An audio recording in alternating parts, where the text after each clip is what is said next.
Chapter 25. December 14th, 2169. 1613 set. Reach Olympus system. Arende facility Vinci. 250.000 years? I repeated, shocked at the number. That's correct, confirmed Barbara with a nod, and the look in her eyes told me that she understood my disbelief.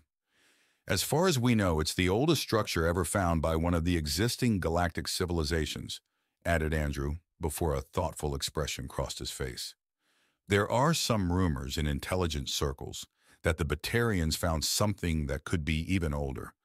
But as I said, those are just rumors. I shuddered, knowing what the Batarians found, the Leviathan of Dis, a destroyed Reaper. There had been a time when I thought I should send some of my men to look for it, but I discarded the plan the moment I thought of it. Not only did I not know on which planet the Reaper was on in the Dis system, but even if I did, the system was too close to the Batarian hegemony's territory for any of my men to go unnoticed. Besides, I didn't want to mess with any Reaper or their tech without extensive preparations. Like one Cerberus scientist said in Mass Effect 2, even dead gods can dream. So what did you find in those ruins? I asked after I regained control of my emotions. Neither Takahashi nor I would be here if you didn't need us for something. We may contribute to the Alliance massively, but that is no reason for us to know of such a secret, especially since the better alternative than this, I pointed at the papers lying close to Andrew, to keep something secret is not telling. I took a moment to look at the people sitting around the conference table, but I couldn't see anything in their stony expressions. And since nobody took my momentary silence to explain the reason, I continued to speak my thoughts out loud. Instead, you told Takahashi and me, while I can understand that you're telling me since, without sounding too arrogant, I can gather more funds for your endeavors than most of the Alliance, at least without anyone noticing, that's still no reason to take Takahashi into confidence too. I sent him a quick apologizing smile when I said this, but Takahashi just acknowledged it with a stiff nod, understanding the point I was trying to make. The only reason you would do this is that you need his expertise, and his main field of research is space travel with a focus on starship engineering. So if I have to take a guess, you found an old starship in those ruins, and you need Takahashi's knowledge to understand its technology? After I finished, I didn't look to Andrew or James to confirm my guess, but to Barbara. While all three were good at masking their emotions if they needed to, Andrew and James had a lot more practice in it. Not to say that Barbara was poor at it, but I knew what I had to look for to confirm my theory. Annoyance. Barbara would definitely be annoyed that they had to bring Takahashi in to help them understand the starship they found, since it would implicate that neither she nor any one of her hand-picked team of scientists was able enough to uncover its secrets on their own. And it didn't take me long to find the annoyance on her face. Really. It was written all over her face since she didn't see any reason to mask her feelings, unlike Andrew and James, whose faces showed nothing. And from your face, I can tell I'm right, I said toward Barbara, and got a huff in response. If we got more time, I'm sure we would have deciphered its secrets on our own, but the people on top decided that they wanted results fast. So we called on the best resources available. Besides, I'm too busy with my own research to help out with the newly discovered spaceship, said Barbara. And to my ears, it sounded a lot like someone trying to defend themselves, while also delivering a dig at Takahashi that, if she had been available, he would have been unnecessary. Yes, we all know that you would have done it in time, said Takahashi, annoyed, and then started to smirk. Yet they called for me nonetheless because they don't just want the research done in time, but fast too. And that is something I'm more than willing to do. While lacking Barbara's subtlety, Takahashi returned the potshot wonderfully, in my opinion. And if someone were to ask me, I would say that Takahashi was only speaking the truth. Barbara was a very accomplished scientist and probably more intelligent than Takahashi, but her field of interest was much broader than his. Due to that, Takahashi would have an edge in his chosen field that Barbara couldn't match. Now, interjected Andrew before the two resident scientists could escalate their spat. We are here to pool our resources together and not to quarrel. So in our best interest, I think we should show you what we have found. We had scientists and engineers crawl over the whole ship. And yes, we found a starship in those ruins. And they found some things that we would like your opinion on, Dr. Hoshiyume. I sent Takahashi a warning glance that he should back down, but it was completely unnecessary. When Andrew mentioned that they found something never seen before on the antique starship, Takahashi's attention was solely on Andrew and the pictures that appeared over the holoprojector. My first impression was that it looked like a triangle. A second look didn't dissuade me from my opinion. Its height was around 5 meters, and its length was just over 100. The width of the starship increased with every meter from the rounded tip, which probably was the cockpit. The lowest width was around 2 meters and grew until 50 meters at the end of the starship. 4 round thrusters pointed out at the back, and my knowledge of starship engineering told me they were more than powerful enough to propel the small ship up to speeds that our own ships of similar length couldn't match. A smile hushed over my face before disappearing just as quickly as it had appeared. Even if the technology of those thrusters were the only thing we would be able to glean from the ship, it would boost the prowess of our spaceships considerably. Yet I knew this wasn't why they asked for Takahashi's in my presence. There had to be something more. Would it be possible to manipulate the picture? Asked Takahashi into the room, his eyes still focused on the projection.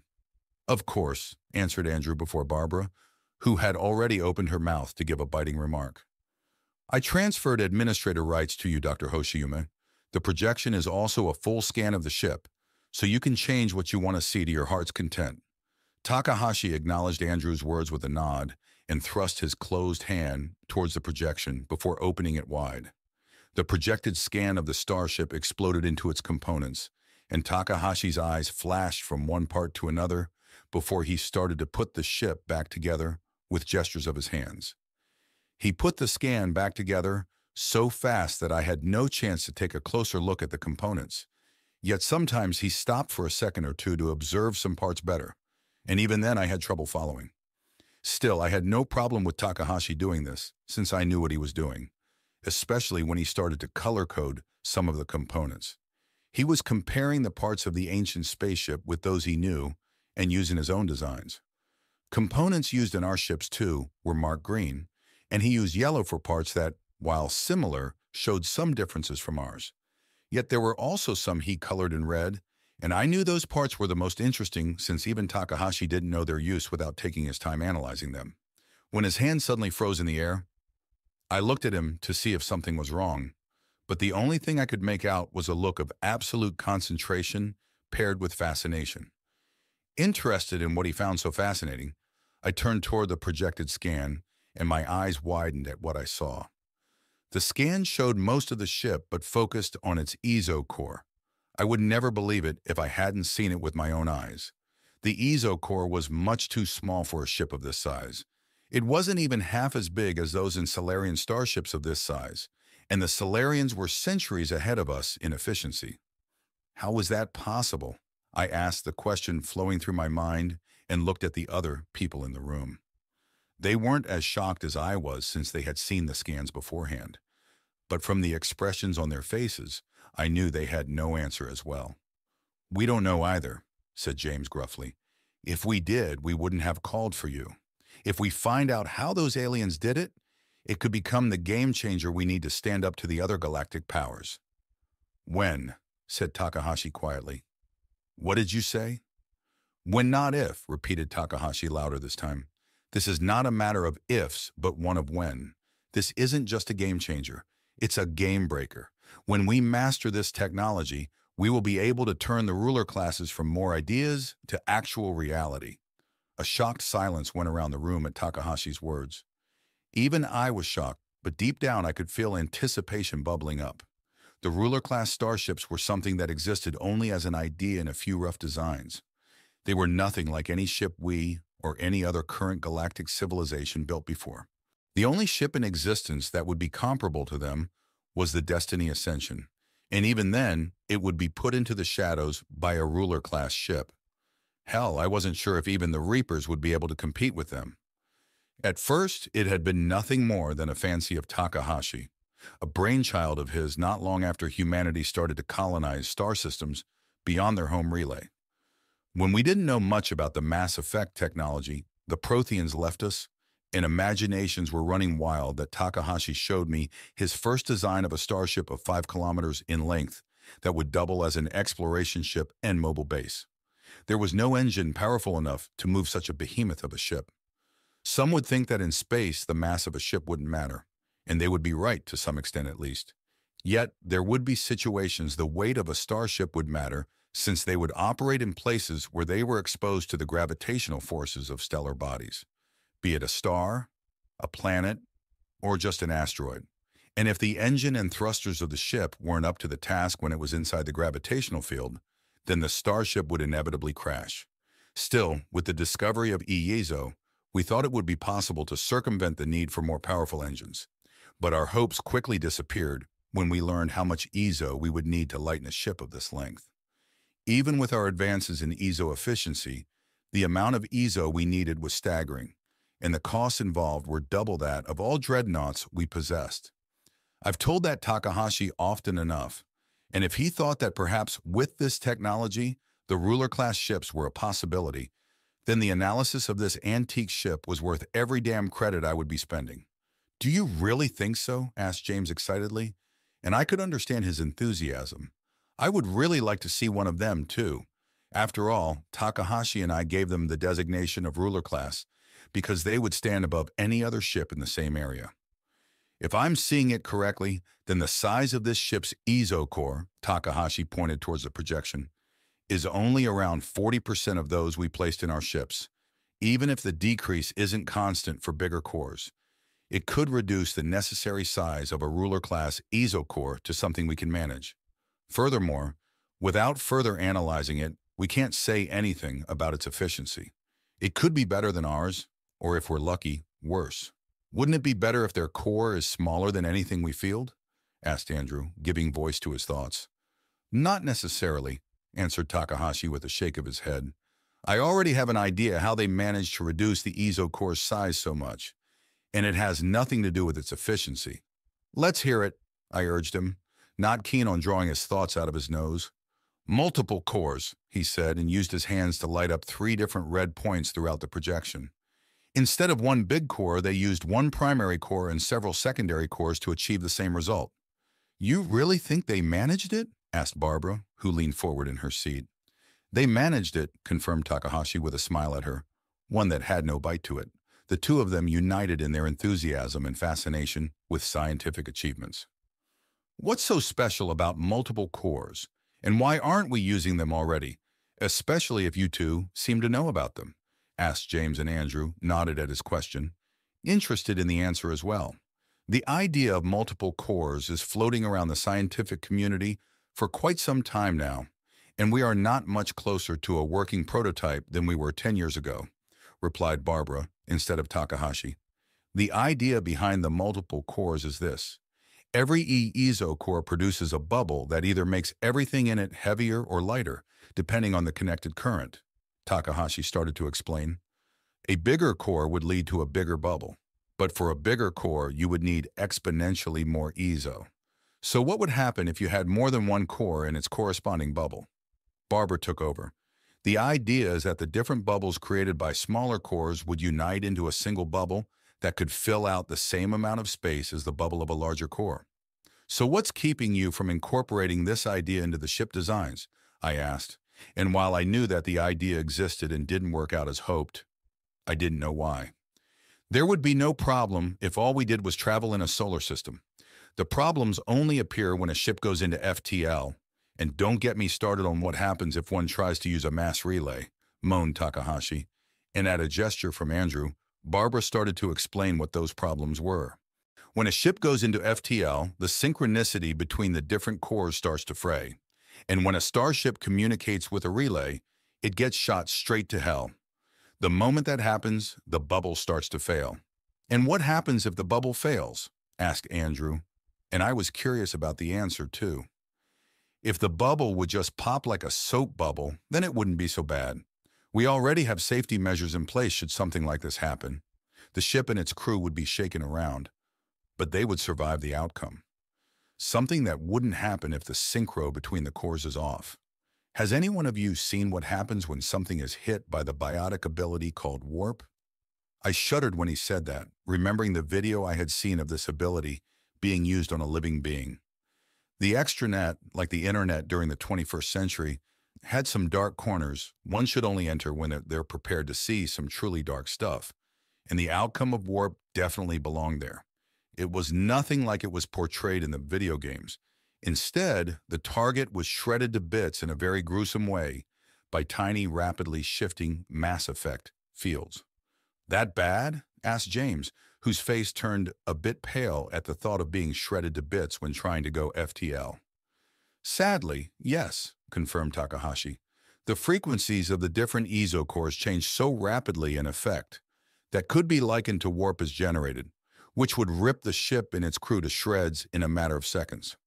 Moreover, if a relay is the cause for the disruption, then the only consolation is that it happens so fast that neither the people inside the ship nor those that observe it know what's happening before it's already over." "That's not comforting at all," said Andrew, and even he, the most steady person in the room, did look queasy at imagining the fate of the people caught in the phenomenon. "So all this time you've been trying to figure out a way to prevent the desynchronization of the cores when going FTL?" "We have, but not to much success," answered Barbara. "The only thing we managed so far is to reduce the difference between the frequencies when it happens, but they are still too far apart to be safe. So if Taka's right with his assumption, we got the solution presented to us on a silver platter. It's a shame, really." "A shame? I would think it's something good," replied James. "It's about a scientist's pride, James," I threw in, understanding why Barbara was a bit disappointed. "They wanted to be the ones finding the solution. Just being handed it is like being given a victory if you didn't do anything." "Mr. Denebrin is right," agreed Takahashi, once again forgetting that I told him to call me by my first name. "Yet it's not impossible that we will still have to look for a solution ourselves. The ship could be a prototype, the aliens' attempt to figure out multi-core technology just like us. We will only know when we have analyzed the ship further and tested their technology. Yet even if it's not working, their attempt will give us new insights into the field and hopefully help us to understand it enough to start using it."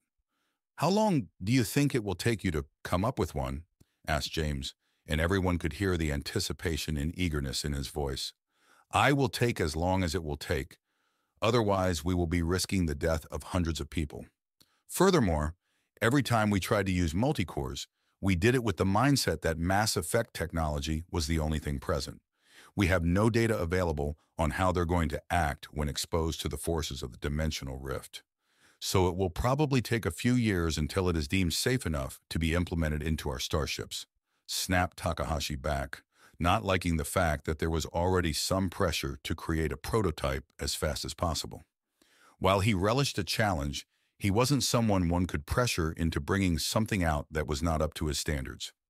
"Take as much time as you need," I said, and my tone brokered that there would be no objection. "Analyze the ship, try out your ideas on smaller vessels, and if you got the time, start going over the designs for the ruler classes. And every time you make progress, redesign them again and again. The first ship we built of this class isn't going to be a test bed of any kind. It will be a fully functional ship that will be able to do its job to the best of its ability. No matter what, those ships will need vast quantities of resources and money to be built. So am I understood?" After confirming Takahashi understood, I turned my eyes toward Barbara and stared at her until she nodded, indicating that she understood too. Both would be needed to create the best design possible before the construction started, and I wasn't going to use any but the best people available to do it. "Speaking of funds, it will be hard to procure enough of them to keep the majority of the Alliance and the Citadel in the dark," Andrew pointed out. "The construction of a ruler-class starship isn't something we want the whole galaxy to know until we're ready to reveal it in a moment where we can spin the narrative to our favor. Else, the Council is going to force us to stop construction or, in the worst-case scenario, to hand it over.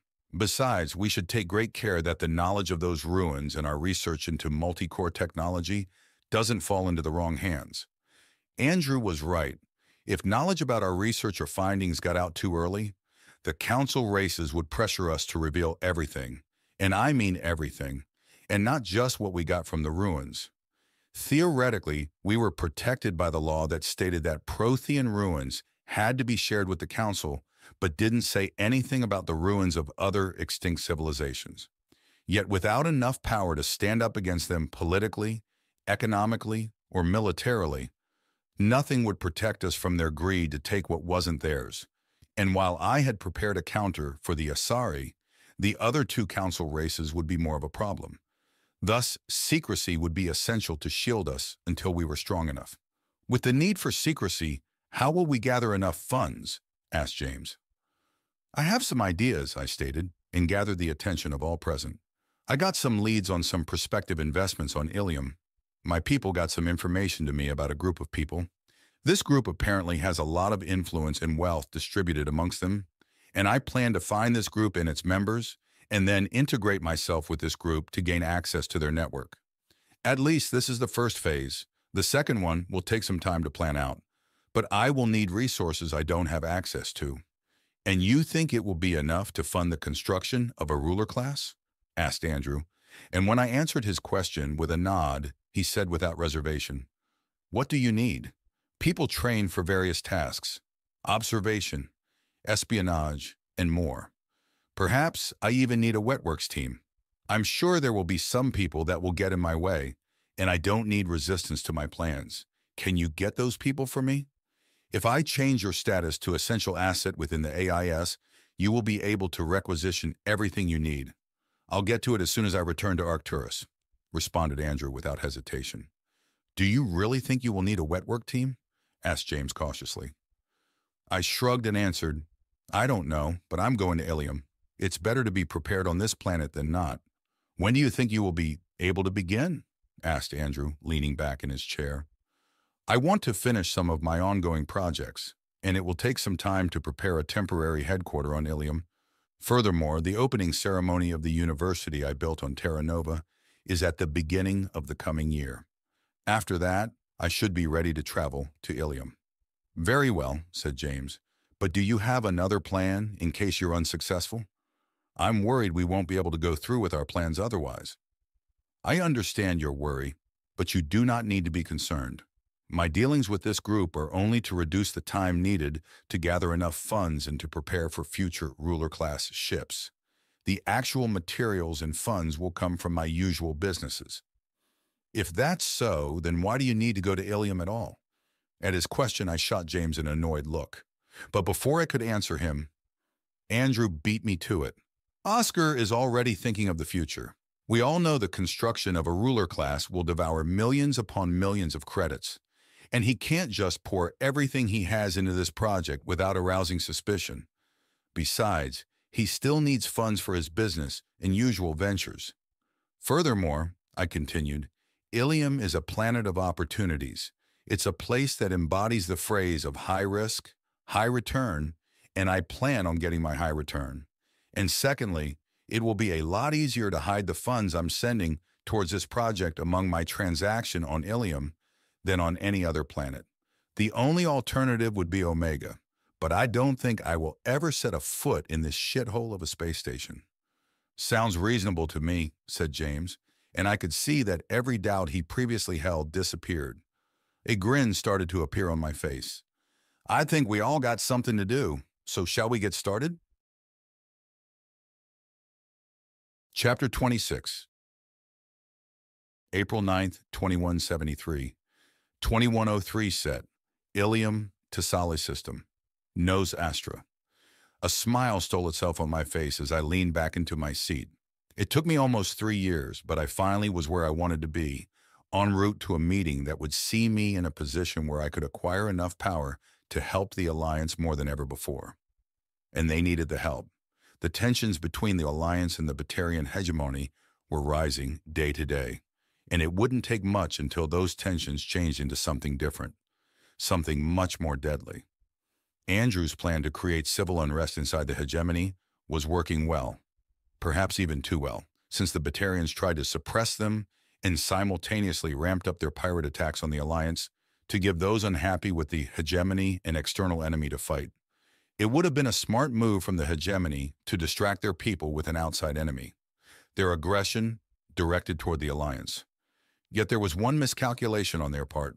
In the last 3 years, the Alliance proved themselves very apt in defending their colonies from pirate attacks, and even launched several counterattacks against pirate bases in the Skyllian Verge, where the Batarians held no officially recognized territory, at least recognized by the rest of the galaxy, and without the Council's recognition, the hegemony couldn't accuse the Alliance of incursions on their territory. Not that they didn't try to put the blame for everything at the Alliance's feet anyway. Even on Ilium, I heard the joke that the Batarian ambassador blamed Anita for stubbing his toe and demanded that the Council take action for the attack on his person. I knew some of the Batarians' accusations were true. After all, the AIS was doing its best to fan the discontent with the current rule and to protect those voices from being crushed by the Batarian leadership. Still, Andrew wasn't the person to leave anything behind that could be used as proof of their involvement, so I wasn't worried that the Council would intervene on the Batarian side in the near future. Furthermore, Andrew told me over secure channels that he suspected the Solarians were aware of the AIS involvement in the most recent slave uprising on a backwater colony, but chose to keep that information to themselves. He even believed the STG was helping them behind the scenes as some operations went much more smoothly than his analysts predicted. Whatever reason the Solarians had were of little consequence for now. Someday they could use this as blackmail. But I didn't think it would come to this. For now it seemed like the Solarians were on our side, and in the future, when the Alliance's position in the galaxy was more secure, this piece of information would do nothing but destabilize the political landscape, something that wouldn't benefit anyone. Unity was the key to surviving the Reapers, and if the Batarians had to play the role of the villains to help the rest of the species to cooperate further, then so be it.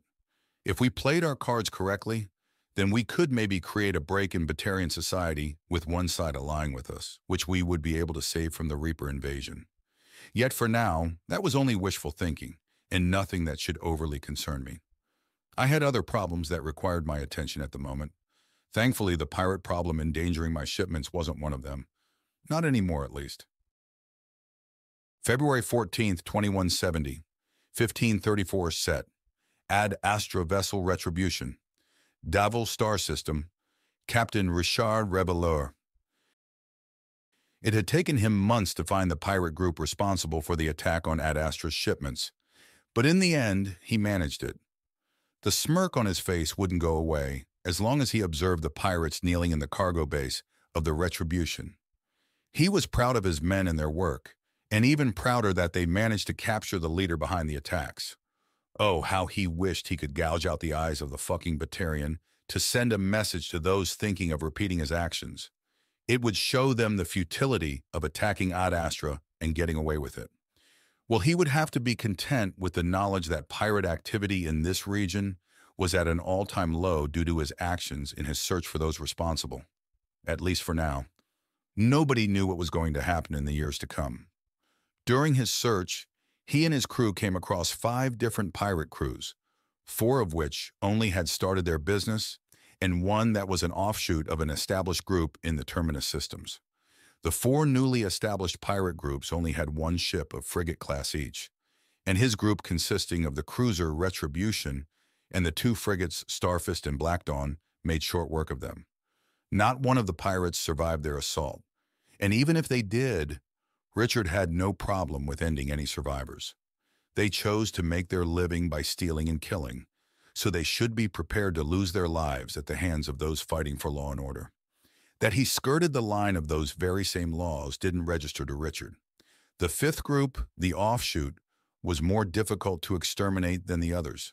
In addition to more people and ships, the group had access to a support network operating in the Terminus systems. Richard had to be careful in masking his intentions of stamping the group out, else they would call in help from the Terminus systems to set up a trap.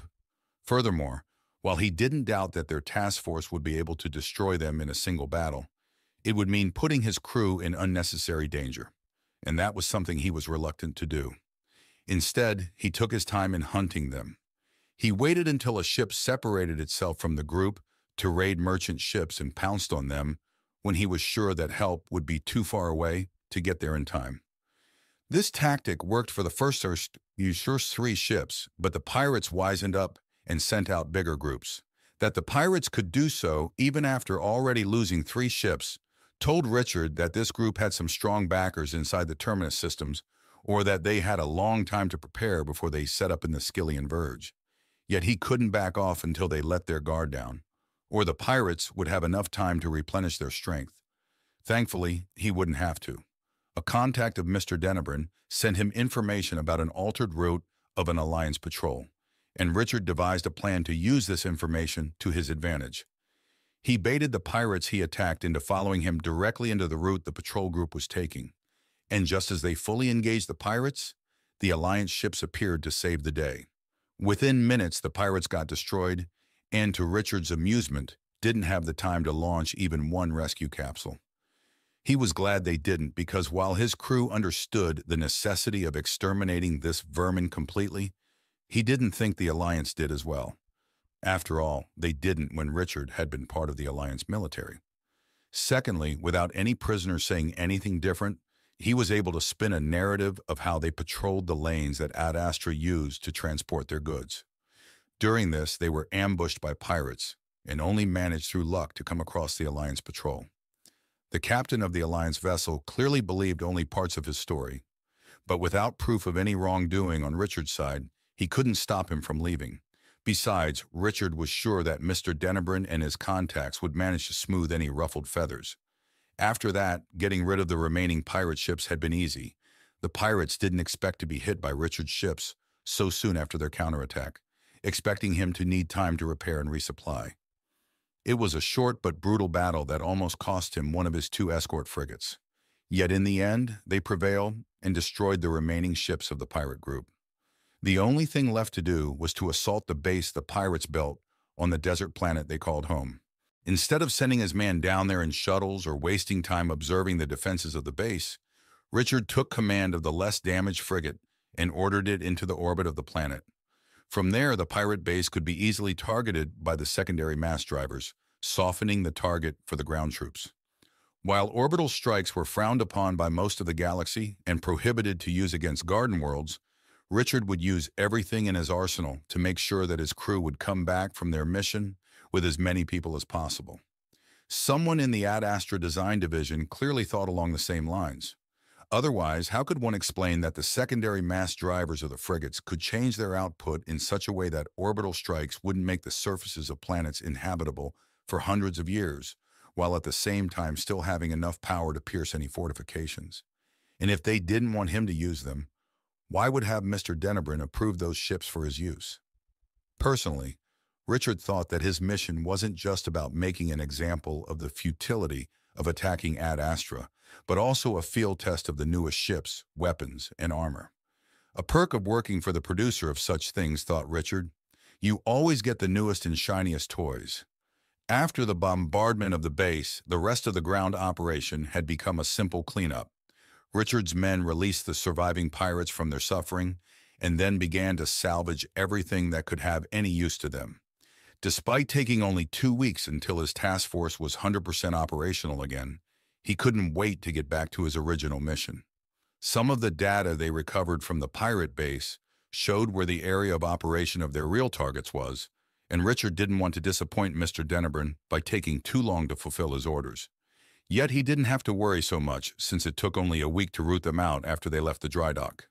His targets were barely more organized than a newly established group, and after fighting and exterminating the Terminus offshoot, their resistance was ridiculously easy to counter. The only difference from any group before was that he took the leadership of the group prisoner for interrogation.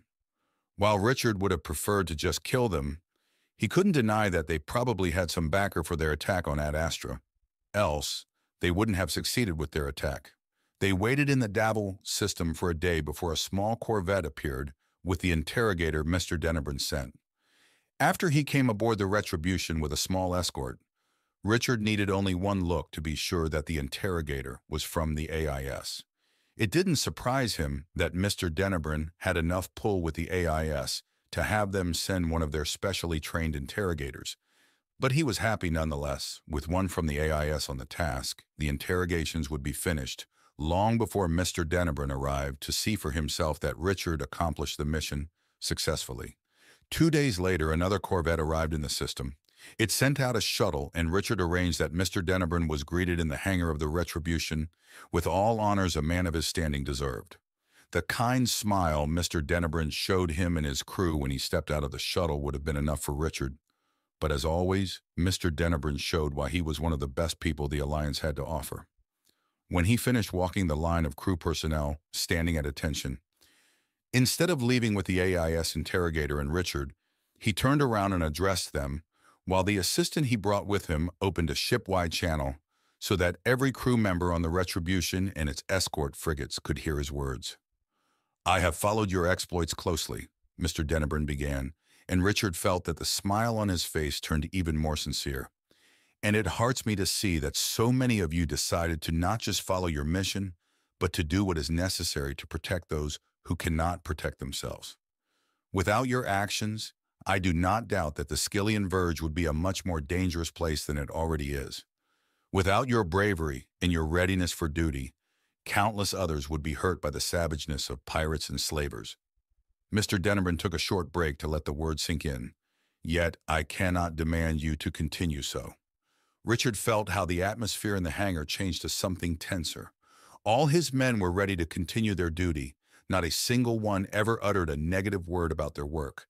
So why shouldn't they continue to hunt down pirates to keep Ad Astra's interests safe? Before he could say any word in the defense of his crew and their willingness to continue, Mr. Dennebrun's smile turned into a smirk, and he said, "At least I cannot without rewarding you all for your good work." And just as fast as the atmosphere got tense, it relaxed again. And despite their discipline, murmurs spread amongst the ranks. "Every single man and woman that participated in this mission will have the chance to apply to a training course of their choice, be it for a position in the Ad Astra security forces or an administrative position, to be closer to their families. People like you are the lifeblood of Ad Astra. You do what is necessary and do so with responsibility. I cannot, in good consciousness, let this go without reward. You did what I asked and more, so let this be the last day of your mission before your well-deserved vacation. And after that, I expect you to have chosen your new career path." With his short speech over, Mr. Dennebrun turned around and walked towards the exit, his assistant not more than 2 steps behind his left shoulder. With how the man's eyes seemed to look everywhere and nowhere at the same time, Richard was sure that the assistant was Mr. Dennebrun's bodyguard as well. "Have the prisoners been relocated to the cargo bay?" asked Mr. Dennebrun. "They have, sir," answered Richard. "We brought them to cargo bay C the moment your ship arrived in the system." "How many?" 6. They were 9, but the interrogations seemed to be too much for 3 of them. "We spaced the bodies," Richard told, but left out that the remaining 6 prisoners didn't look well cared for as well. He hadn't been privy to the interrogations, either its methods or the information the ASAS extracted from them. Even he, the captain of the Retribution and leader of the task force, was turned away by the AIS guards when he tried to watch the interrogations. "Very well. Lead the way, Captain Reveleur." Richard walked towards the head of the group and led them through the halls of the Retribution to Cargo Bay C. "What did you get from the prisoners?" Mr. Dennebrun asked with a side glance at the AIS interrogator, whose name Richard still didn't know. Instead of answering the question, the man pulled a datapad out of his inner jacket pocket and held it towards Mr. Dennebrun, who signaled his assistant to take possession of it. The assistant stored the datapad away in his own inner jacket pocket. "We will go over the information later.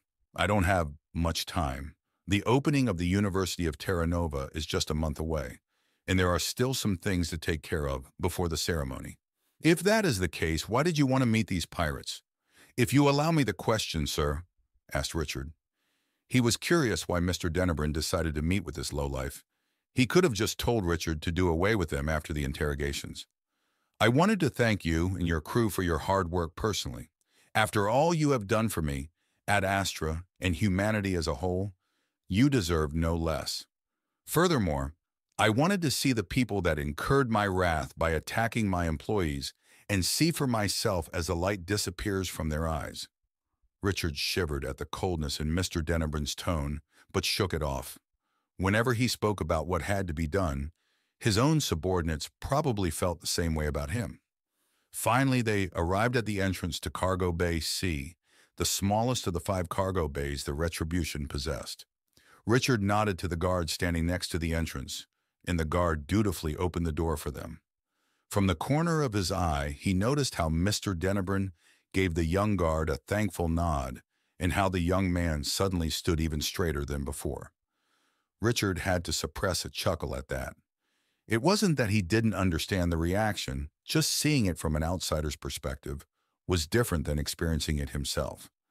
When he met Mr. Dennebrun the first time, he was doing the exact same thing as the young man, guarding a door. Back then, Mr. Dennebrun hadn't been the larger-than-life person he was today, but he was still one of the most respected people in the Alliance. This small gesture, the thankful nod for an inconsequential task as opening a door, something others took for granted, was one of the things that drove him to apply for the Ad Astra security forces after his dismissal from the Alliance military. That Mr. Dennebrun still retained that attitude after so many years in his rise toward the top of society validated that he made the right choice all these years ago. Richard shook his head to clear his thoughts and observed the cargo bay. The 6 pirates were on their knees with their hands bound in front of them, while 2 of his men kept an eye on them with rifles in their hands to ensure good behavior. Mr. Dennebrun stopped in front of the pirate leader, a Batarian who definitely had seen better days, as the left side of his face was swollen, and his 2 eyes were closed due to this. The expression on Mr. Dennebrun's face was stoic, and Richard couldn't see any emotional reaction from standing in front of the person who caused so much suffering under his employment.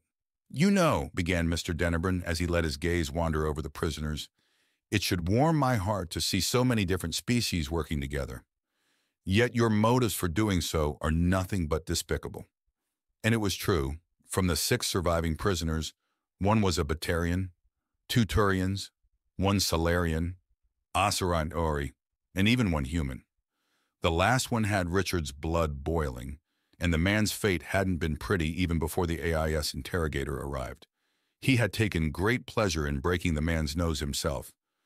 "The reason why I'm here is I wanted to see your ends for myself, since you all will die today."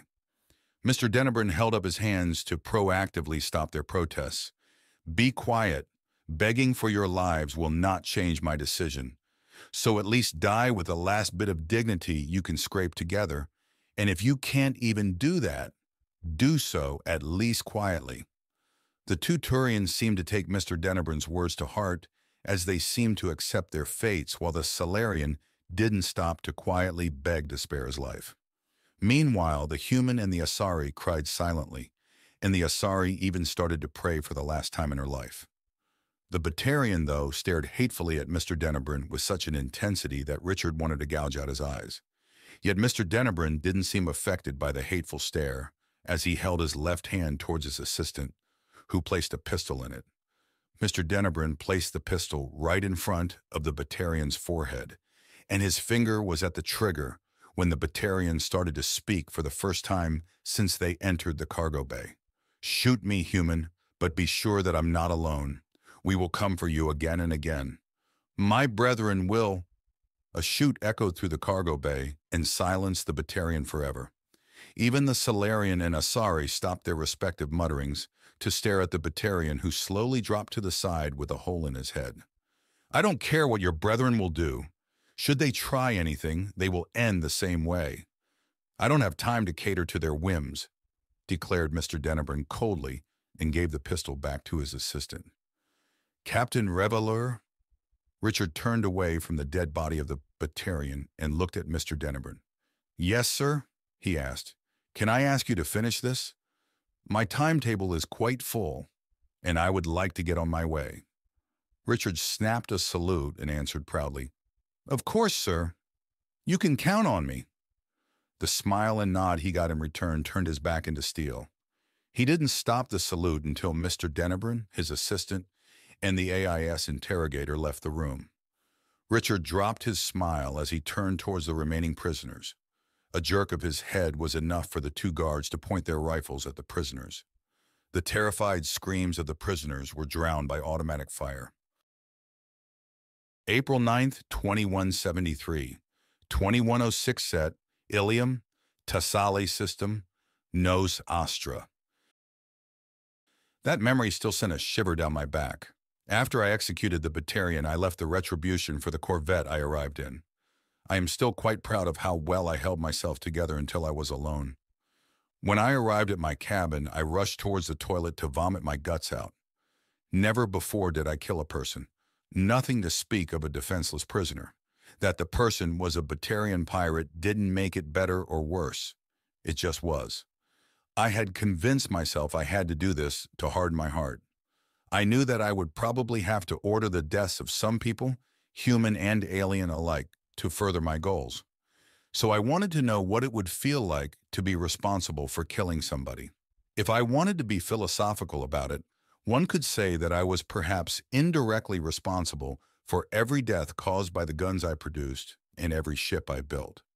Yet those didn't have the same impact as pulling the trigger myself. The horror and guilt I felt for pulling the trigger disappeared after I remembered what the Batarian had done. It caused me a few sleepless nights, but that was it. No heavy conscience or anything like it. And I earned Captain Reveilleur's unconditional loyalty after executing the pirate leader myself. Truly, sometimes I thought that Reveilleur was more of a zealot than a loyal employee, with how he followed my every word. But men like him had their uses too. Still, this episode did help me in the end.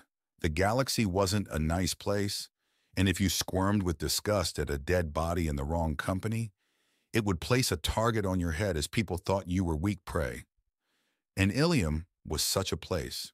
Everyone knew that Ilium was a place of money, contracts, and laws, and if anyone wanted to play in the big leagues, they had to play by those rules. Yet the secret to making it to the top was that one had to understand that one couldn't just play on one level. From the lowest street gangster to the CEO of an intersolar company, you needed contacts everywhere. The first 6 months I was on Ilium, I underestimated the games they played here, and it cost me almost 40% of the Ad Astra branch I opened on the planet. Gangsters burned down my warehouse, hackers assaulted my servers, journalists slandered my name to lower my stocks, and business associates backed away from me at the last moment after either being bought by the competition or threatened by them. It was hard, and it took longer than I am proud to admit to getting used to this new playground and its rules. But I learned. I learned that I was the only human that tried to put his foot into the big leagues on Ilium, which put me at a clear disadvantage. Many of the established players wanted to show their displeasure at the newcomer that was me, trying to lord their imagined superiority that their species invented space travel earlier than us, and thus were far more advanced in every category over me. Still, that wouldn't stop me from getting everything they took from me back, and then I would take everything from them in retaliation. I made it my goal to see the people that looked down on me in the dirt destitute. The tactics they used on me were turned against them. I bribed, I cajoled, I threatened, I hired hackers and gangsters alike, all that and more. And I didn't just use those tactics on my business competitors. No, I used them on gangsters to have them do what I wanted and on government officials to get the people that owed me favors in the right positions. The hardest part was to keep my image clean. The stellar reputation I built up in the Alliance couldn't be damaged by anything I did, or else my rivals back in the Alliance would pounce on that weakness. More than one person got their hands on some information that would cast a poor light on me and tried to blackmail me with it. With time, I learned how to cover my tracks better than ever before. But until then, I was lucky enough that the AIS knew how to make people disappear. Without the teams Andrew sent me, I would have had a hard time keeping my reputation as it was. Furthermore, I wouldn't know who could be trustworthy enough to do my more shady work. They were quite adept in ferreting secrets out of people, finding security holes, and opening occupied positions for other, more malleable people. But it wasn't like Andrew didn't get anything out of our arrangement. Thanks to the new business contacts I made on Ilium, it got a lot easier to make some resources disappear from the books that found their way into the hands of the AIS. I never asked Andrew what he intended to do with them, and personally, I was just glad he was on my side. If we ever parted in discord, the secrets he knew about me wouldn't just destroy my reputation, but probably cost me my life too. Still, not everything went smoothly, even with AIS support. One of the blackmailers that disappeared came back to bite me in the ass, since his cousin, a Solarian by the name of Sakal, involved the Ilium police force after he got his hands on some evidence that pointed to me as the perpetrator behind his cousin's disappearance. I got warned by one of my contacts in the court of Nos Astra that the police were issued a search warrant for my office building with barely enough time to hide everything that would implicate me of any crime.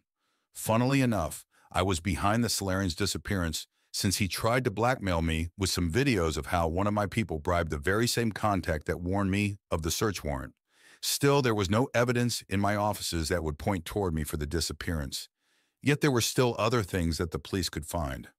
Thankfully, we managed to leave nothing behind, and after the police found nothing, and I was questioned a few times, they left me in peace. My own research into the incident revealed that a business competitor wanted to use this situation to smear my reputation with accusations of murder to ruin me to buy my company branch at the lowest price possible and chase me away from Ilium. I never found out where they got the evidence from, but I had my suspicions that they paid a small fortune to the shadow broker to get their hands on it. My own dealings with the shadow broker were almost non-existent, and I tried to be distant but polite whenever I couldn't avoid talking to him or one of his agents. Years ago, I thought about what I was going to do about the shadow broker, yet for some reason I always put off the decision for another day. The best thing to do would be to have someone loyal to me take his place. The information that went through the shadow broker's hands was nothing but phenomenal. With them in my grasp, I probably could do anything I desired. Yet there were two slight problems. While many people were loyal to me, loyal enough to kill for me, I didn't have anybody I would trust with the power the position of shadow broker would bring. The idiom, absolute power corrupts absolutely, went through my head whenever I thought about it. If I ever was in the position to replace the shadow broker, I would have to place so many checks on his power so that it wouldn't be used against me, that the secrecy, which was needed for the broker to work effectively, would be almost non-existent. And it couldn't be me who took over the position. My timetable was full enough without trying to coordinate a galaxy-wide information network. The second problem was quite embarrassing for me. I forgot the planet's name where the shadow broker was based. Nothing to speak of the star system. It was something with Hal something. Halgaz, Helgas, Helgast? No, but something like that. I'm sure of it. It has been some time since I played the games, okay? So I'm entitled to forget some of its parts, right? It's been more than 50 years since I played that particular mission. I dare anyone to remember the name after 50 years. So I left that particular problem to people more equipped to handle it than I, namely Andrew. Coming back to my original problem, after I found out who was responsible for my problem, I used the situation for my gain. A few planted pieces of evidence, some bought witness statements, and the sudden disappearance of the Solarian that went to the police, and the company, which tried to ruin me, found itself under investigation quite quickly. The best bonus was that they had their hands in some other shady business practices that were illegal on Ilium, for which they got pulled in front of a court as well. I even helped to inform the public of their misdeeds by donating enough money to several news agencies. After all, isn't it everyone's civil duty to help the spreading of information so that everyone can make an educated decision? Sadly, the new awareness didn't help the company one bit, and their stocks plummeted to the ground. And as kind as I am, I couldn't just watch as so many people were about to lose their jobs and livelihoods. So I bought most of the now-defunct company before the other resident vultures could bounce on it. That it helped to raise my market value on Ilium by half, and that it brought me into the focus of the big players, was just a nice addition. From there, it was mostly just the same, trying to get to the top and get the right people to notice me. Something that went absolutely right last year. Yet I wasn't the only one who made progress over the last few years. In 2170, I almost got daily updates from Takahashi on how far he had progressed in analyzing the alien ship they found in the Olympus system. He was like a little kid that got the bestest present ever. One day he even chewed my ear off for half an hour over the way how those aliens organize their wiring and how that could point toward their design philosophy. I only got out of that conversation when I pointed out that he should discuss this with a cultural anthropologist who could understand his opinions and thoughts more than I did. Thankfully, his constant progress reports stopped when he analyzed enough of the alien ship to start researching and experimenting with the EEZO multi-core technology.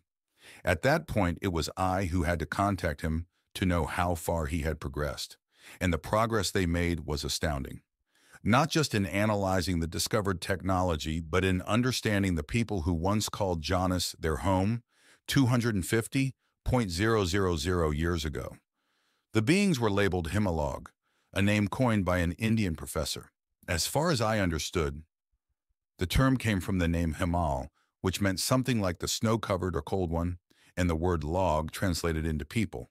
An apt name, in my opinion, since among the few things we found out about our predecessors, it seemed like they preferred the more Arctic climate of Janus to the temperate climate of Reach, a deviation from the preferences of most intelligent species currently existing in the galaxy, but one that could be easily explained. The current theories were that their homeworld had the same characteristics or was along those lines, just like the Hanar or Drell, who evolved on a water and a desert planet respectively. Yet, whereas conjectures about their origins and culture could be made from the ruins, direct information was much harder to come by. The few functional terminals were a treasure trove in matters of data capacity, but not longevity. Understandable that after 200.000 years, much of the stored data was gone. When the databanks were last used, the Homo sapiens just started to spread around North Africa. Still, the teams analyzing the terminals learned a lot, and it was projected that our capacity for data storage would rise exponentially in the coming months. Furthermore, they were still trying to find anything of value, and while they hadn't found anything yet, I still had some hope that they would find a hint pointing toward the Reapers. A single phrase, a single picture, a single audio file, anything would be of help when I started to try to convince them that there could be something out in the darkness of the galaxy that could pose a threat to us. The best news I got was when Takahashi told me they managed to fit out a Corvette with the multi-core technology and that it didn't rip itself to shreds when it went FTL. Sadly, the synergy between the cores went into the latter end of the yellow scale at the end of their first experiment, and they decided that until they managed a trip with FTL travel with everything in the green area, they wouldn't even think of getting close to a mass relay. This would take a long time since they would have to do this for every ship class. A higher tonnage would also mean more cores, and with every additional core, it would be harder to bring them into sync. Personally, I didn't even want to know how many cores a ruler class would need. Yet, I had seen the theorized cost of the EEZO core if we built a ruler-class ship in the old-fashioned way. Let's just say that if they managed to reduce the cost for the EEZO core by 5%, then I would be able to gift the Alliance 3 fully constructed and furnished frigates. Or I could feed any border colony for more than a year, probably even 2. While the cost for a single ruler class would have ruined me 3 years ago if anything happened during the construction, be it a sudden war with the Batarians or a bad economic year. Now I could pay for 1.5 ruler class without fearing for the livelihoods of my employees.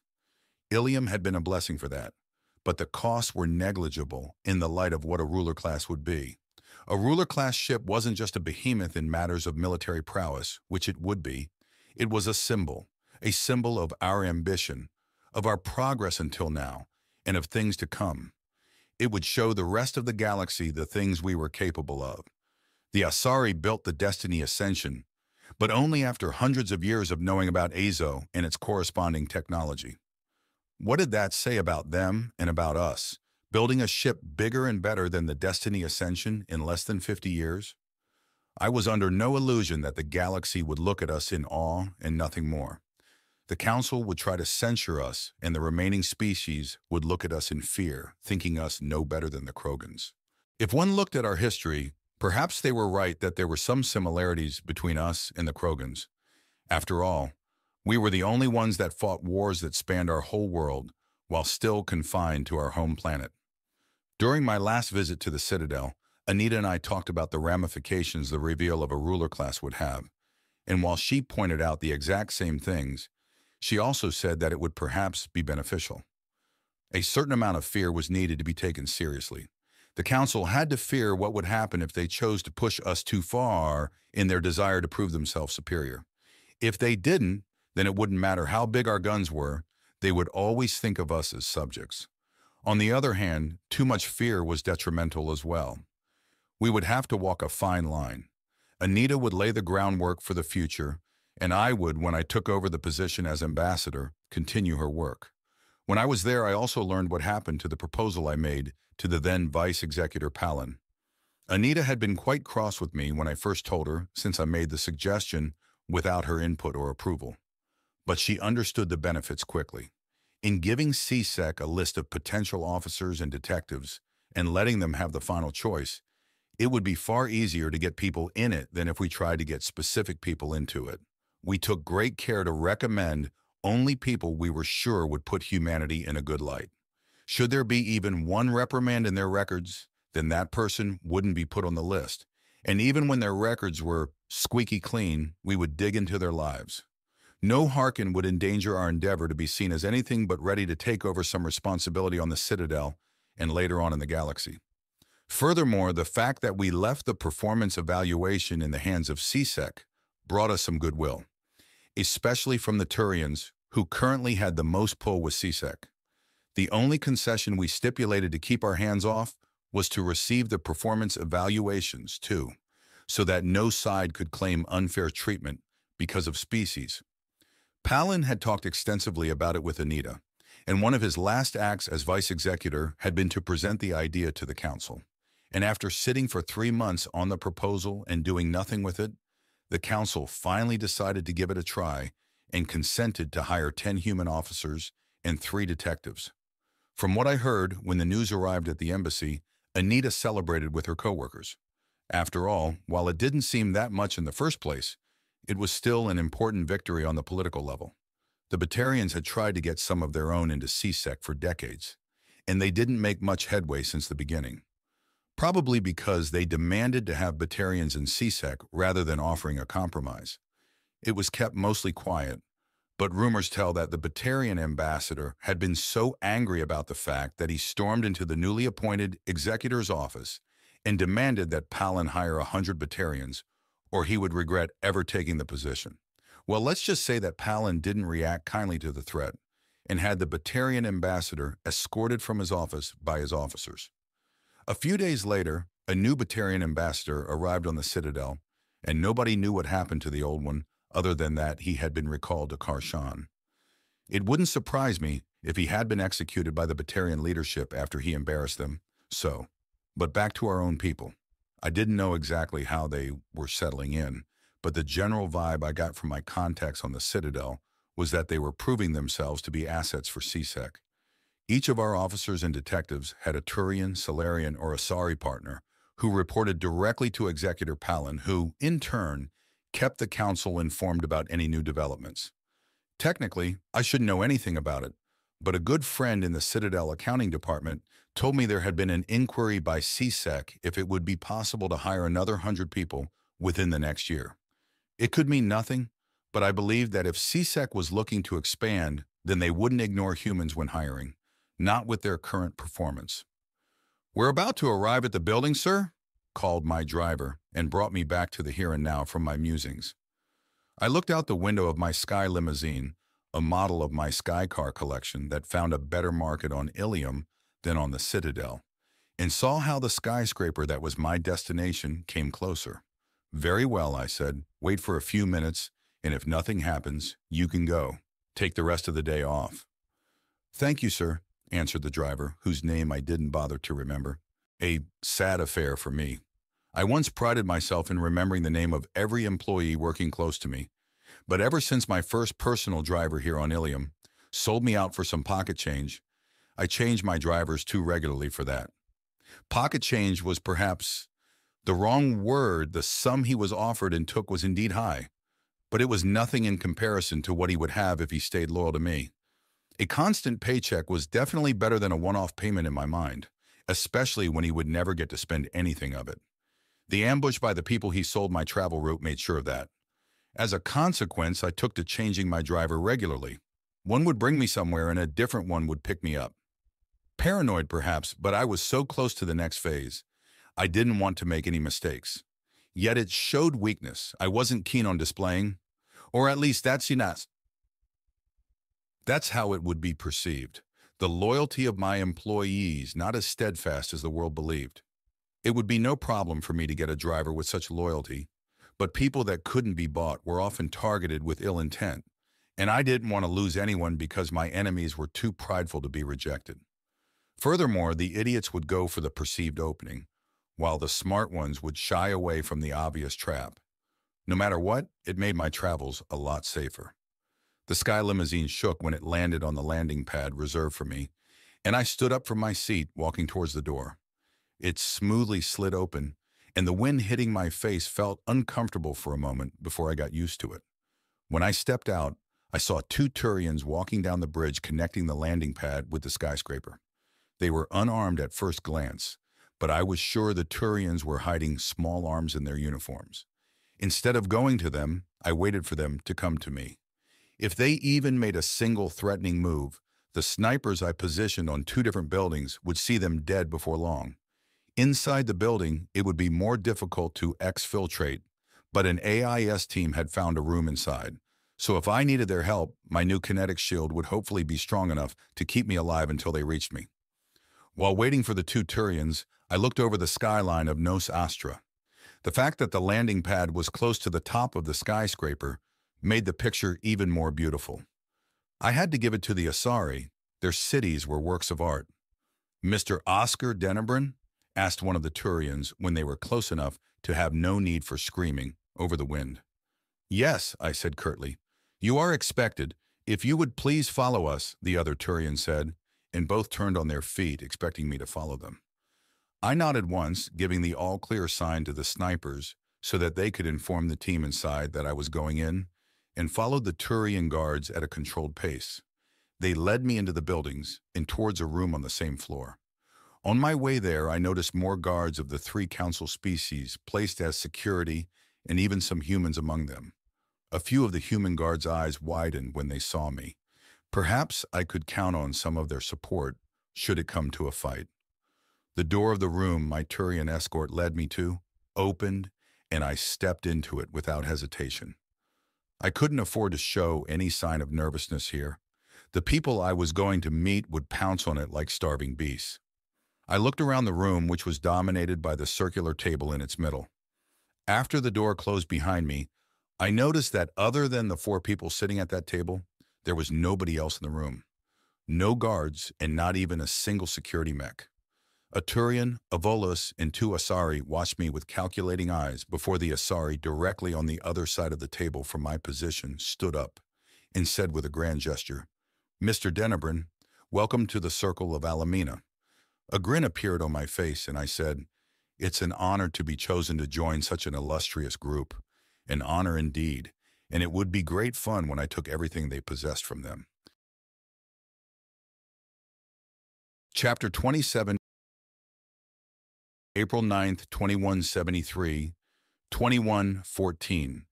Unknown location. Codename, The Elusive Man. He could almost feel how the nicotine rushed through his veins as he took a drag of his cigarette. He kept the smoke in his lungs before slowly releasing it into the air. The smoke obscured his view of the dozen holographic screens in front of him, every single one showing something different. His eyes jumped from screen to screen, taking in every scrap of the displayed information. Some of them were important, others not so much, but could become so in the future. 3 screens switched between news channels from the Alliance and outside, but those were mute until something roused his interest. The rest of the screens either displayed reports of ongoing projects or projected live feeds of current operations, and his eyes wandered to one of those live feeds again and again, even when he tried to distract himself with the status reports of the construction of Kronos Station. As important as the construction of the future headquarters of Cerberus was, the current ongoings on Ilium were much more vital to the advancement of humanity. Should anything go wrong, he had 3 teams on standby to run interference while the AIS teams evacuated the special asset. Oscar Denebrin was too relevant for humanity to lose him to some greedy business owners. Of course, Tim had some backup plans should Denebrin die, but they didn't come close to what could be done with him alive. Denebrin's name was on a list that his most talented analyst compiled, a list that wasn't even as long as his index finger. Every name on this list was vital for the steady rise of humanity on the galactic stage, and Oscar Denebrin was climbing the ranks with every passing year. Others on this list were, for example, Dr. Barbara Helkin, Dr. Takahashi Hoshiyume, and, to Tim's great displeasure, Andrew Clark. A chuckle escaped him as he thought back to when he saw Andrew Clark's name on that list. He wasn't one to curse openly, but then he did so loudly. It wasn't like Tim hated him, not the person at least, but the fact that Clark was using him and his organization. At first he thought Clark and the AIS were going against them because they perceived Cerberus as a terror organization or a threat to the Alliance. They wouldn't be the first or the last to perceive Cerberus as such, even if their goal to ready humanity against the darkness of the galaxy was noble. Yet the true motives of the AIS and the Alliance were not so shallow and short-sighted as he first thought. Instead, they were using Cerberus as their scapegoat.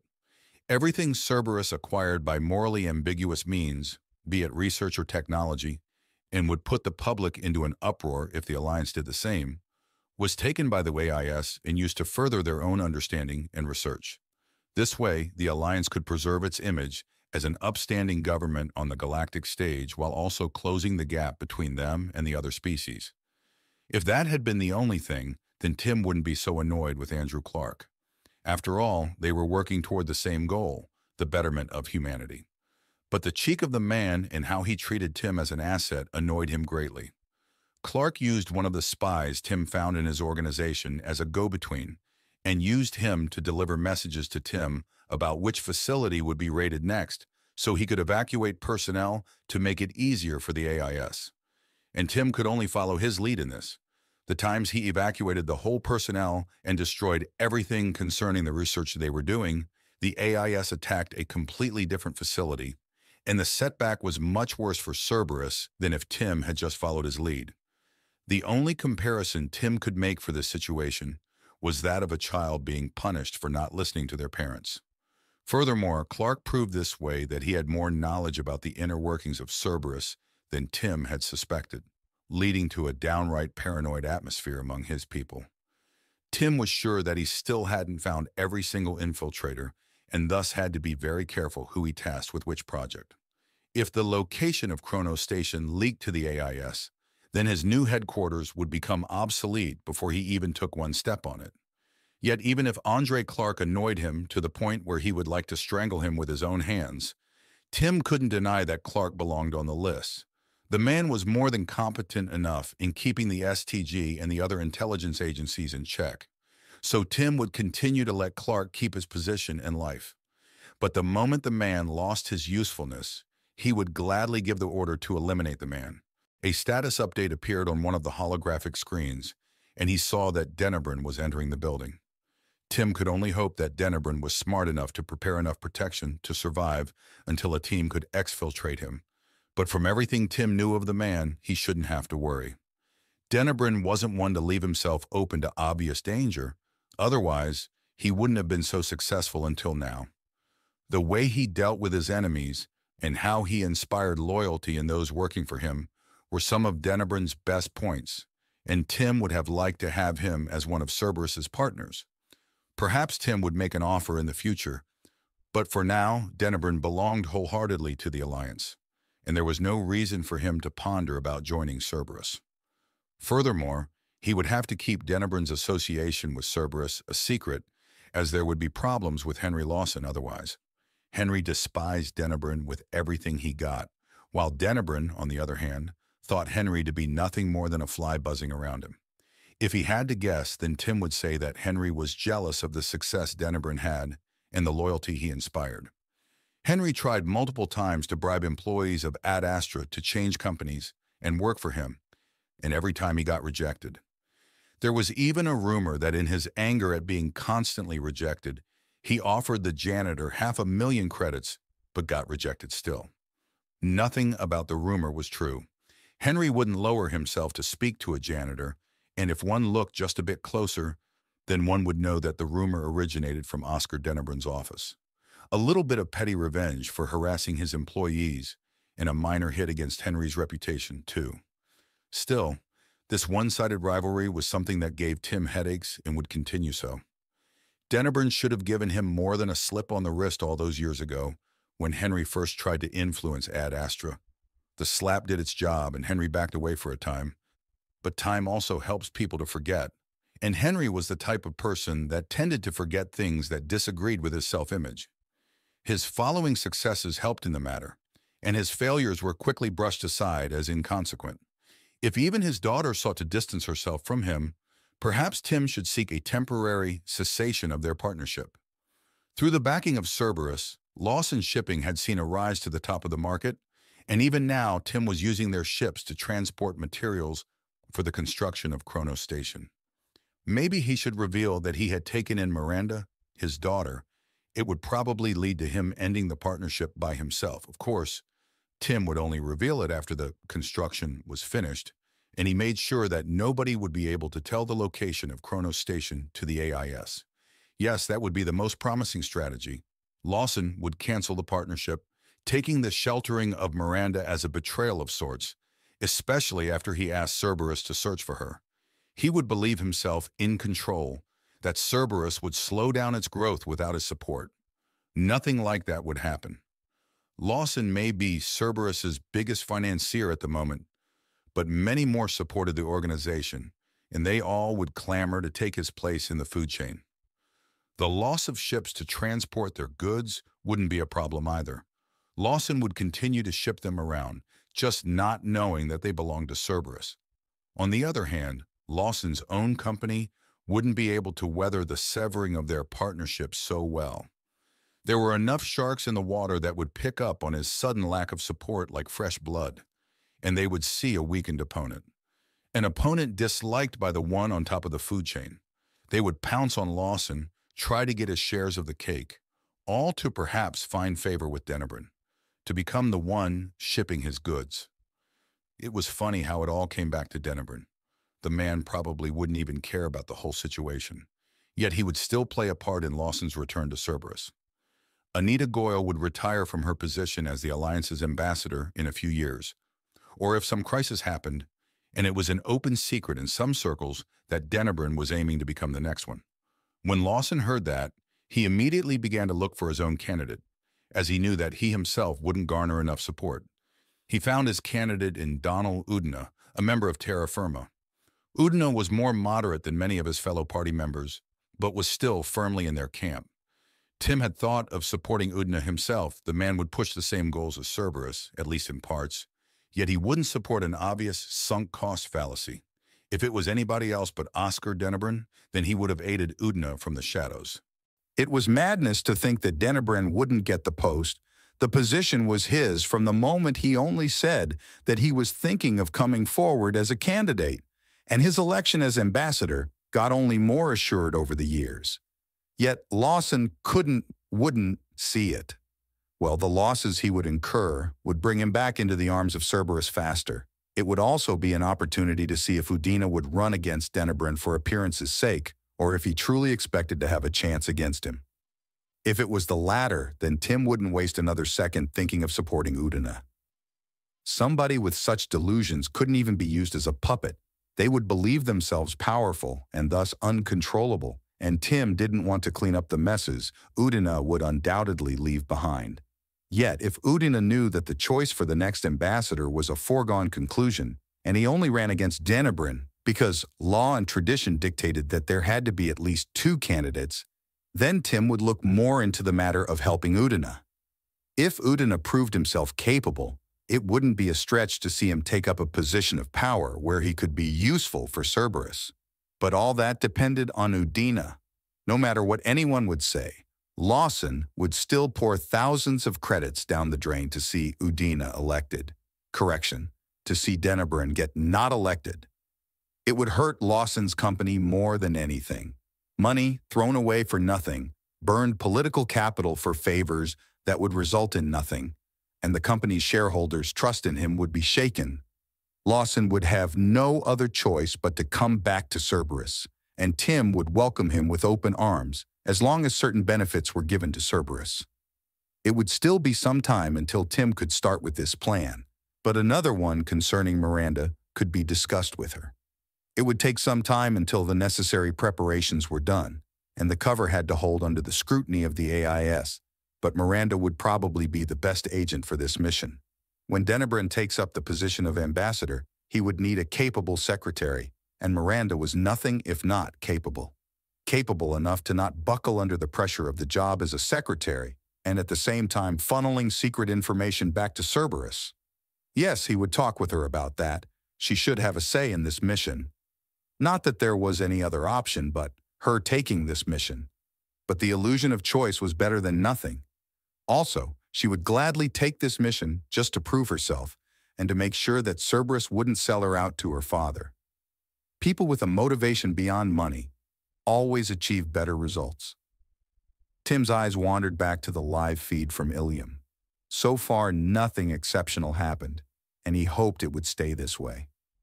Yet, he wished he had the opportunity to know what was happening between those inside the building. April 9th, 2173. 2115 Esset, Ilium, Tassali System, Nose Astra. Mr. Denebren, welcome to the Circle of Alamina. It's an honor to be chosen to join such an illustrious group. The grin on my face turned into a slightly more relaxed smile, and I could see how the Asari who greeted me relaxed a bit as well. Ayala Nasara, Asari, exact age unknown, but in the middle of her matron phase, no known children, made her fortune through real estate, and possesses buildings on most planets where Asari settled, from Thessia to the Citadel. Her general disposition is a mix of paranoia and nervousness. It's suspected that her mother encouraged their children to fight over the inheritance of her own fortune. It was a good thing I made sure to have someone compile dossiers on the people I was meeting. Coming here without sufficient information would have been foolish. Please, take a seat, said Nasara, pointing to the chair in front of me while she sat down. Thank you, I answered easily, and joined her and the others at the conference table. I kept the relaxed smile on my face while my eyes slowly moved from person to person, and I recalled the important bits of information about everyone present. First of all was Chintinius Cicerio, the Turian. I believe it wouldn't surprise anyone if I said that he accumulated his fortune by playing to the Turian stereotype. And that means guns. He bought and sold them all over Citadel space and beyond. Be it a small backwater colony, or the best store for hunting rifles on the Citadel, Cicerio had his fingers in all of them. Yet he made the big bucks by making sure that hundreds of pirate groups, gangs, and even Omega itself had access to some of the newest pieces of armaments available. Of course, nothing could be traced back to him, and he had enough bureaucrats in his pocket that anything even slightly suspicious disappeared. If I'm being honest, I could appreciate his carefulness. At least I wouldn't have to worry about investigations into my person by associating with him, something that couldn't be said about the second Asari in the room. Mirala de Tiovi's life was an open book, literally in this case.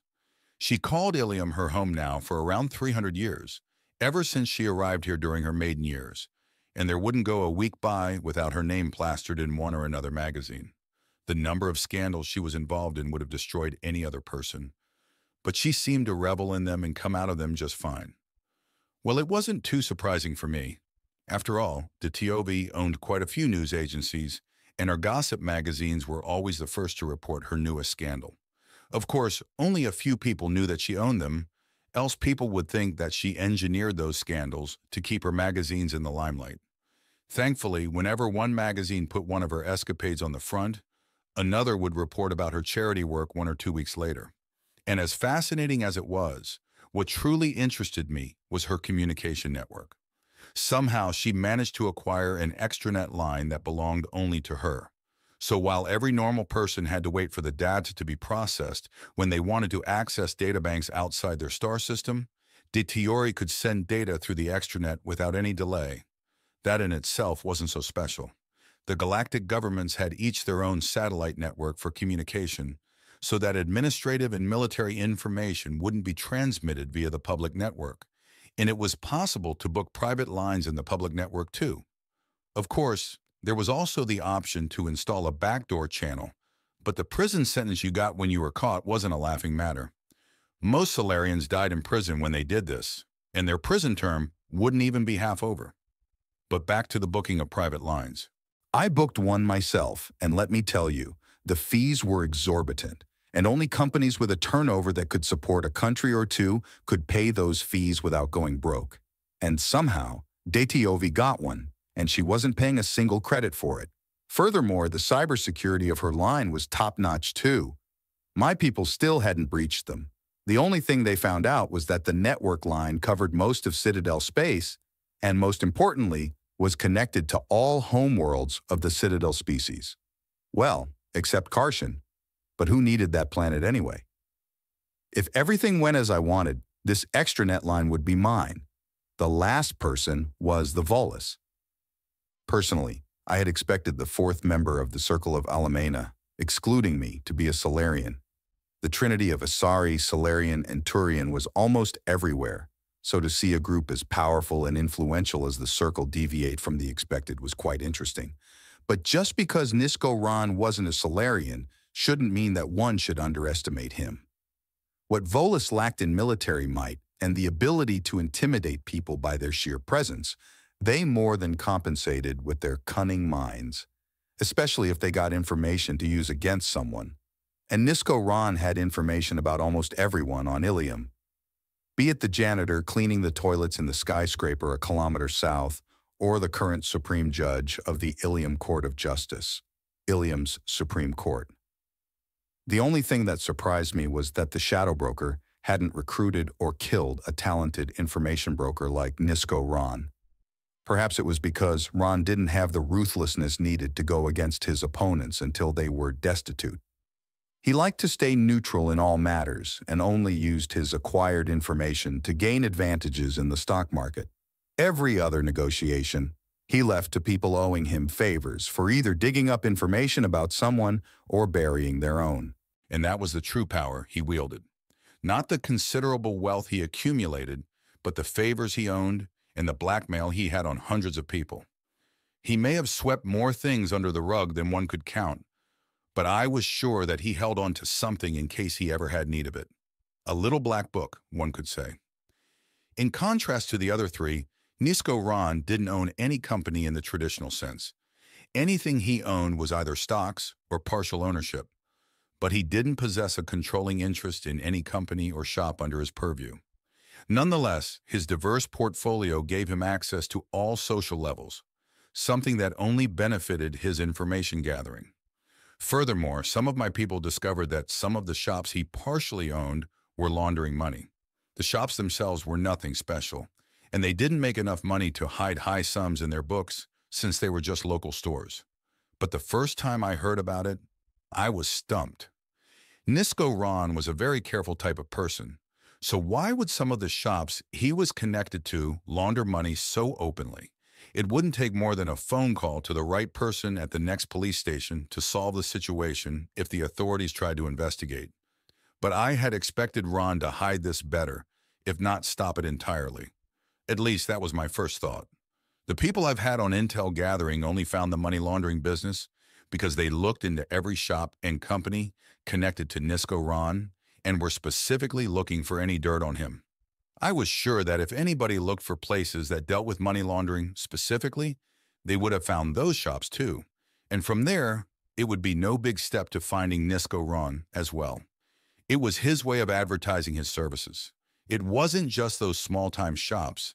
The bigger companies in his portfolio probably did it too, but those hid their dealings far better. Other than that, I couldn't explain his unusual sloppiness in hiding his own dirt. I hadn't found any evidence supporting my theory yet, but that was only a matter of time. It would take some time since my analysts were quite busy with all the jobs I heaped upon them, but they would find it. Maybe I should look into hiring more. Thoughts for another day. If I was right, then Nisko Ron was laundering enormous amounts of money through his companies, and his connections to various banks probably helped in this regard. Furthermore, he was the first to speak up after I took my seat at the table. I believe there is no need for an introduction. We all should know about each other at this point, so we shouldn't waste time with unnecessary formalities, Nisko Ron said, his speech occasionally interrupted by the breathing noises of his environmental suit. That would be great, agreed Ch.25. I have a reservation for Cruise in a few hours, and I would like to have some time to choose an appropriate outfit for the restaurant before I go there. Don't act like you didn't have one already. In my estimation, you knew what you are going to wear a week ago, and if you didn't choose one already, then you will be late no matter what, with how long you're going to take to choose one, remarked Cicerio. How rude, pouted Ditiovi, her cheeks puffed up like a child's. Of course, that was an act to distract people from her manipulative personality. It was supposed to look like the action of an innocent, sulky child. But to me, it looked more petulant than anything. I kept smiling lightly during the interaction as if I was amused at their banter rather than showing the annoyance I truly felt. Perhaps we should take this a bit more seriously for now, suggested Nisara. This is, after all, the first time that Mr. Dennebrand is meeting us in person. We wouldn't want him to get the wrong picture of us, right? I don't mind. It's rather refreshing to witness such lightheartedness. Normally, when people like us gather in one place, it's a rather tense affair, I lied. In truth, I wanted to get to the gist of our meeting, and this useless banter annoyed me greatly. Not that could show that openly. For now, I would have to establish a cordial relationship with them, even if it was just theater on all our parts. It wouldn't surprise me if they staged their banter to feel me out, and from the way they shifted their bodies subtly in their seats, they figured out that I knew what they were up to. Nisko Ron nodded to himself, and I guessed I passed some sort of test. Well, as amusing as it is to watch Morala and Chintinius have a go at each other, we should concentrate on Mr. Dennebrand's induction into our circle. Count on Nisko Ron to be the voice of reason. Yes, that is a good idea, supported Nisara. I'm sure we all have more to do than sitting here all evening, so we should tell Oscar. I can call you Oscar, right? I agreed with a flippant hand gesture. Well, we should tell Oscar what his responsibilities and benefits are if he decides to join the Circle of Alamina. As if the outcome of his choice wasn't obvious, scoffed Cicerio. If it was anything else but him agreeing to join, he wouldn't have come. He was right, of course. I wouldn't have set foot in this building if I hadn't decided I would join this illustrious group in the first place. Much too dangerous otherwise. It would still be nice to hear confirmation from his own mouth, replied Nisko, clearly wanting to get on with the matter. Then let me say it out loud, I said with enough gravity fit for the occasion. I'm honored to accept your invitation to join the Circle of Alamina. I'm hoping for a good working relationship between us, at least until I had enough power to take everything from you. And from the way most of them smiled, I could see they thought the same way I did. Well then, we should probably get started to get you truly inducted into our operations, said Nisko Ron, and I couldn't wait to know more.